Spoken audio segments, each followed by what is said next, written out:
महाराष्ट्राची भाग्यलक्ष्मी म्हणून ओळखली जाणारी कोयना नदी आता शिवसागर जलाशयाच्या पाणी पातळीमध्ये घट झालेली आहे।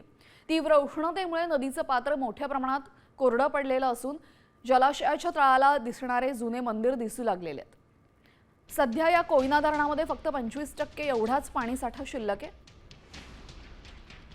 दरम्यान थेट शिवसागर जलाशयाच्या परिसरातून परिस्थितीचा आढावा घेत आहेत आमचे प्रतिनिधी ओंकार पदम। पाहूयात। पण आता उभे आहोत हा बामणोलीचा परिसर आहे।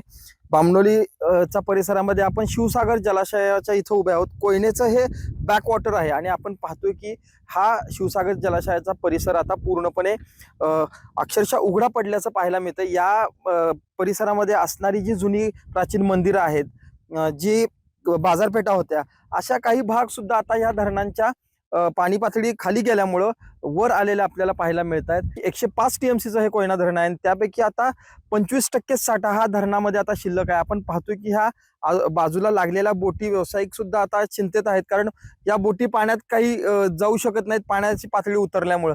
त्यामुळं शेतकरी वर्गात सुद्धा चिंतेचं वातावरण आहे। साधारण पावसाचे दिवस चालू झाल्यानंतर पुन्हा या धरणामध्ये पाणी भरायला सुरुवात होईल, परंतु तोपर्यंत तरी बळीराजा चिंतेत असल्याचं पाहायला मिळतंय। ओंकार कदम, साम टीव्ही न्यूज, कोयना, बामणोली।